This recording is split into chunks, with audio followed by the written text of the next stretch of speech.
What the puck? I get it because he threw hockey pucks at Shibata's face.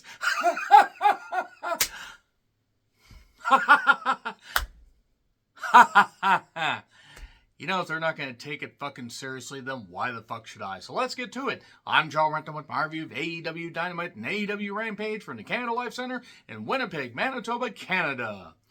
No wonder they had a significantly lesser crowd than they had the last time they were in this particular venue. I do want to credit the crowd for trying to make as much noise as possible, even though there was around 4,500 people in the 16K building.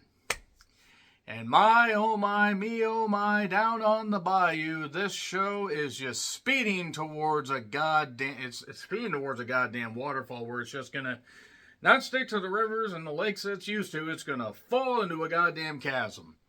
There are talents trying on this show. There were a couple things I liked on this show.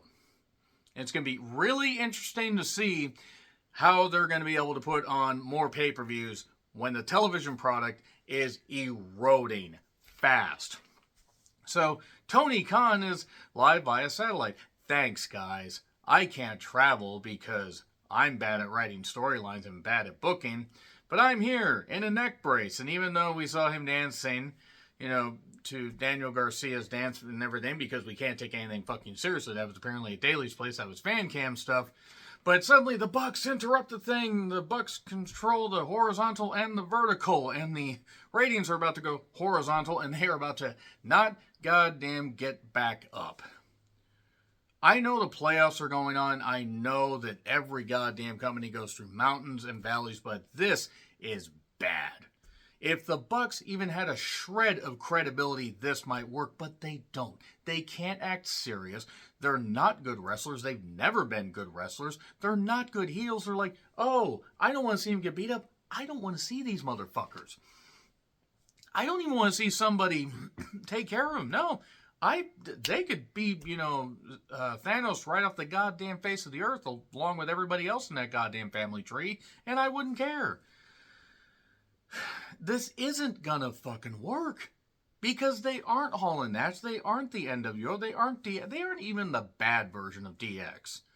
They aren't even the worst version of the Horsemen. The worst version of the Horsemen is better than whatever the Bucks are doing and dragging Okada on. I mean, Jack Perry is goddamn he's toast. He's absolute goddamn toast. So they're just killing the business. Yeah, they are killing the business because things are not good. Things are not good at all. What was good is when Swerve and Nana, who swerve when they drive. I guess that's because they drive on the wrong side of the road in Canada. That's an MXC reference, by the way. I know they don't drive on the wrong side of the road, even with the ones from British Columbia that drive in my state and don't seem to understand how traffic lights work. You idiots. Moving on, Canada is a lovely place, that is. I assume. I've never actually been to Canada. I've been to the border. So, he talks about wrestling 3 matches, on 3 shows in 1 week.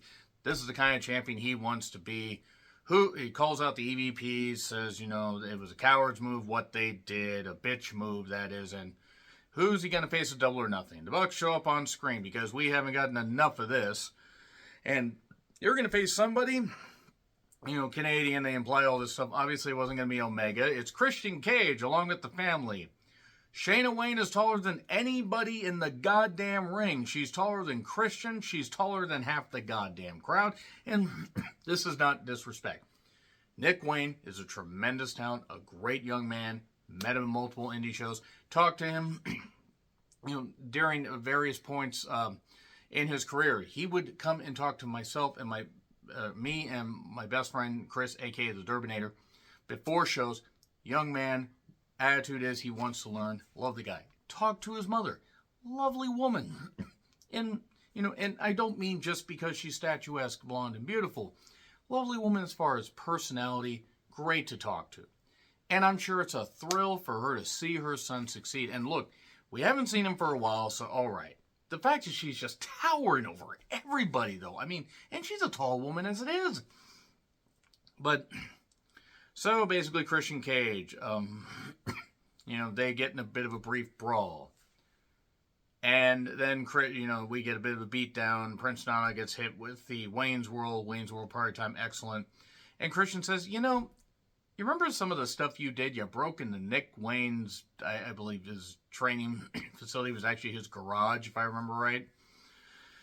And you beat him up, left him a bloody mess, and you lost it all in a match that I wanted to win. And you know what? They're tying back to certain things, and Swerve mentioned that he'd done a lot of really bad shit, like beating up Nick Wayne, and that somehow made him more popular. And all this stuff. So, okay, they're adding a little bit of storyline. They're really trying to push this stuff here because Double or Nothing is in a few weeks. Now, I will be ordering Double or Nothing. I'll order their pay-per-views. I'll review their pay-per-views. At least until the end of the year. And then I'm going to have to reconsider that because they need a streaming deal. They need something, or they need to offer some kind of package deal on these pay-per-views because paying $50 a pop, U.S. customers, look, other people got to pay some premium prices to watch wrestling in general, but that's a lot to ask when the product, even at its peak, has some good stuff. But there's just a whole bunch of dreck because they've done everything time and time and time again. That being said, Christian is, wanting to take the title from Swerve. There's at least a little bit of history. So, okay, Christian can make this work. And then they ripped out, one of Swerve's dreads. And to prove that the crowd wasn't taking it seriously, they were chanting, "Eat it, eat it, eat it." Yeah, well, the rest of this show decided to eat it. Boy, did it ever. It just freaking hit the goddamn dirt and got a mouthful of mud. And Copeland and House of Black recaps. Then House of Black decided to have an external monologue, basically, over the PA system. Which one is going to face Copeland? It's Buddy Matthews in a TNT title match, a Cope Open, whatever. I don't know what the hell they're calling it. I watched The Fall Guy before this, and then the special screen of it, because I had differing shifts this week, so I actually watched half of this show live. So I saw this live. Okay. They worked hard, and had this match only gone about 10 minutes, it would have worked. There was a collision in the ring. No, that's not a euphemism. No, that's not a joke. It seemed like Buddy actually hurt his ribs. And Buddy's getting beat up. So now suddenly Buddy's fighting back from underneath, and it doesn't make a lot of sense. Buddy was powering through it. And he was actually bleeding. So I'm like, okay, this was either worked really well and they slipped a blood capsule in, or he was hurt, but decided to power through. So I hope that he's all right. AEW chance, they tried to get into it. Buddy finally fired up with 3 kicks and a jackhammer, 1 to kick out, and then eventually a spear for 3. The match was twice as long as it needed to be, and then Copeland basically attacks, gets chairs, and he milks doing the goddamn concerto forever because the lighting cue guy decided to not hit the button in the production truck properly. Freaking dairy farms don't milk shit as much as some of these wrestling companies do at moments. And AEW, unfortunately, is guilty of it. They're guilty of going too fast with things and also milking things for too long. WWE really is just milk some things dry. It's a big problem. The lights out. Malachi is there suddenly when the lights come back on, and it's like Buddy wants him to hit him. Then lights out again, they're gone. It's like Copeland was sprayed by the mist, and now he's being corrupted. Remember when Willow was corrupted by the mist? Oh, wait, all she does is she does the Brody Lee bark. That's it. That didn't work because it was too goddamn long. I'm sorry. Samoa Joe then beat Isaiah Cassidy. So, okay, Samoa Joe, thanks for having a 100-plus day reign as champion. You get to take on Isaiah Cassidy. Isaiah Cassidy had his group with him and did a RIP tagging Samoa Joe thing, and it was his picture on the goddamn garage floor, or parking garage floor, because he's got to face him, and Isaiah's going to do it. Just, it would be one thing if Isaiah Cassidy and Private Party in general actually meant anything, but they don't. They don't at all. Private Party could have meant something, but not anymore. Sponsored by Woo Energy, not Wooings. I did like how Joe got out of the way of the dive. Isaiah Cassidy crashed on the goddamn floor. Muscle Buster, 1, 2, 3. So, suddenly Sky Blue is back. And she says, Willow, face me on Rampage, which, by the way, is taking place immediately after Dynamite. Orange Cassidy then came out, then Trent came out, and Don Callis whispered in Orange Cassidy's ear something while security was trying to pull them apart. They said stuff. I don't care. They're facing off next week. Thank fuck they're not facing off in 2 weeks, because I sure as hell wouldn't want to see that match in person. The Bucks then are looking for Omega. Not that big of a backstage area. I think you'd be able to find him. Just look in the cheap seats. You know, the seats of fans that probably would actually be there if you hadn't run them off, you goddamn idiots. Here's Perry.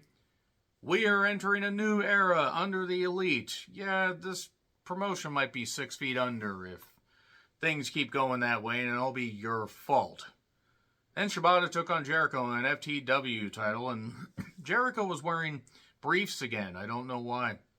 I don't know who thought Jericho should look like that. And, oh wait, Jericho did, because Jericho is an egotist and can't do anything. And yeah, he can't go anymore. His dad's in the goddamn front row. His dad and mother should be brought up on capital charges for giving birth to him, by the way. So, Jericho can't go anymore. Shibata got hit in the head. Not his new brain. There's hockey pucks in a bag. What the puck, says Taz. A trash can point where Shibata gets put in the trash can. That's fitting. His legacy has basically been put in the goddamn trash can. He just marches forward like a zombie. And then Big Bill comes down and chokeslams Shibata through the goddamn not the announcer's table, but a table in the ring. 1, 2, 3. This was garbage.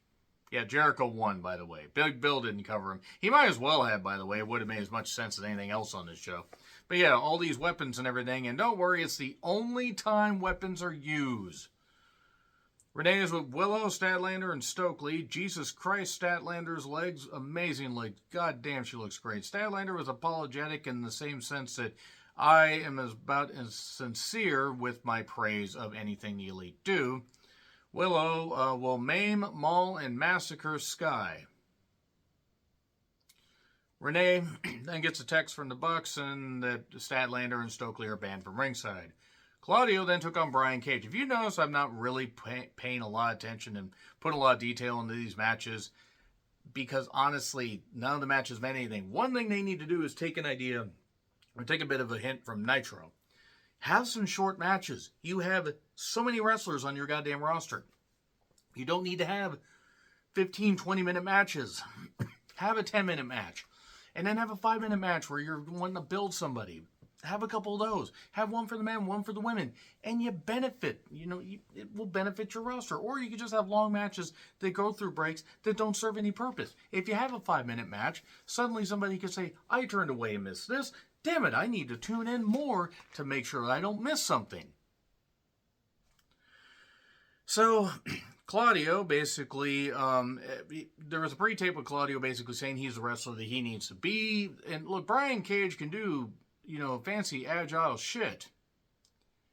So can a trained gorilla. And I would rather trust a trained gorilla in the goddamn ring. And Claudio ended up basically winning after doing a sharpshooter and pulling Cage to the middle of the ring and everything when he almost got to the ropes. More on that in a bit. Renee is in with Rocky. Rocky has to be on his own and make it after all. He will face Kyle O'Reilly on Rampage. And then Mariah May with Tony took on Serena. Luther was also there, but I tried to pretend he doesn't exist as an on-screen character. The crowd tried to get into this, but Serena, why would you be into anything Serena Deeb does? She can do good shit in the ring, but yeah, who she's associated with. Don't know why she started doing the Paradise Lock or when. Mariah basically did, the butt bump in the corner and hit a knee strike for 2. And they just kept doing shit. There was an attempt at the head scissor in the corner, straight out of Trish Stratus' playbook. And Mariah, and I know other women have done that. I'm going with Trish because Trish is the most famous one. And actually, to be perfectly honest, Mariah kind of was dressed a little bit like Trish. Pulled off the look, don't get me wrong. Basically, she gets into a single crab, or get caught in a single crab. Gets pulled to the goddamn center of the ring, and Tony throws in the towel. Okay. That was something. Renee then checks on Copeland. He's fine. He's not. He's being corrupted by the mist. They might as well turn him heel because, goddamn, he don't mean shit now. I was there for his debut. We went nuts. Did he mean anything 4 weeks later? So O'Reilly is happy he's here. I got your back. Omega is back to a pop. By the way, we have about a couple minutes left before we bleed into the Rampage recording. So if you didn't set your DVR or didn't set your Sling or YouTube TV or whatever the fuck you set to be able to watch this, you would have seen Omega come out, maybe start to talk, and then it would have hard cut. Now, I even had to record the program right after Rampage because they overran. He did talk about, he got welcome home chance. Look, this is the most serious that Omega has been on promos in a while, and I will give him credit. I know that diverticulitis is something difficult to overcome. The doctor told me he was 24 hours from dying, that he wants to be back in the ring. If he got surgery, he'd have to have a colostomy bag for 6 months, 12 months, maybe for the rest of his life. That if he doesn't do it, he has a ticking time bomb in his guts. Then Hiromu runs down and throws Daryl at him. That's a different type of time bomb. And he had shaking hands because it wasn't that he was scared. He was just so angry because he couldn't be in the ring to entertain everybody. He couldn't watch the product for a bit because he was frustrated. He'd watched Dynasty, praised Swerve, praised Danielson and Ospreay. Could have praised Tony Storm and Thunder Rosa, but there was only so much time in the promo. And he needs to be in the ring. It's not over until he exhausts every single option, even if there's just a 1% chance. At the end of the day, I hope his health is top priority. But you know what? If he can come back to the ring, for those that like his work, they're going to be thrilled. And mentions the shitbag Bucks. He's also an EVP. And power lies with the best bout machine. And Okada shows up and says, I'm the best bout machine now. Look at me. I am the best bout machine now. And Jack blindsides him and he gets a chair. And Jack is not believable at all. I don't think he's believable as a goddamn human being. I actually think he was replaced by a pod person. So then Omega attacks, hits the Snapdragon, goes for the V-trigger. Okada missed grabbing his foot. And then a chair to the gut safely. And then the Bucks show up, and then they hit him with the trigger. And then FTR shows up gradually. Going out with all the enthusiasm of 6 a.m. senior mall walkers. And we were 12 minutes into the Rampage slot before Rampage started. And the doctors are checking on Kenny. And then this, this coagulated blood. Just this stupid. They're not even the new blood. They're just freaking stupid bargain basement version of the NWO. Okada is getting a big check. And that's all he's going to get from Tony Khan. Because he ain't going to mean goddamn shit to the business there. Good for him. I don't blame him for getting that money. So after FTR manages to run him off and the heels run away, they then attack the FTR backstage when an ambulance is waiting. They throw him into the guardrail. They tip Omega's stretcher over and beat him up. And yeah, that's good. That's fine. That's fine. They do that. And this is stupid. This is stupid because what are we going to get? Possibly Omega and FTR? Is Omega actually just kind of kayfabing? Is he going to be back at some point real soon? Because he hinted at, give me a couple months and I'll face you, Okada. If it was Okada and Omega, if it was a team other than the Bucks and Jack Perry, basically if it was somebody other than the people involved on the heel side, that would mean something beneficial. But it won't. It won't because the Bucks aren't good. Speaking of not good, here's your Rampage review, by the way. The rest of your Rampage review. Jay White took on Dante Martin. They did stuff. The Guns did commentary. And I'm going to say right now also, Matt Menard is terrible on commentary. Absolutely abysmal. Blade Runner won it in about 10 minutes. It was a Jay White match and he did shit. Deanna has had enough. And she's had enough and it's time for a change. So she's not a nugget. No, Deanna looks great and she isn't just somebody that walked off the street. She's a 5-time former women's champion. I believe a knockouts champion if I remember right. And then we cut to a pre-tape with Roosh saying respect to my name. Okay, whatever. I ain't got nothing against Roosh, but Renee's with Big Bill. He's going to be part of Jericho's learning tree. That's about it. And then Swerve basically says, you know, I'm going to talk to the family, but I won't be coming alone. Now, who's he going to have with him? Hey, maybe he's going to bring Rick Ross back, and he's going to say to Shayna, Wayne, you a big woman, you a tall woman. He could say to Luchasaurus, you a big motherfucker, but, you know, that got him in trouble before.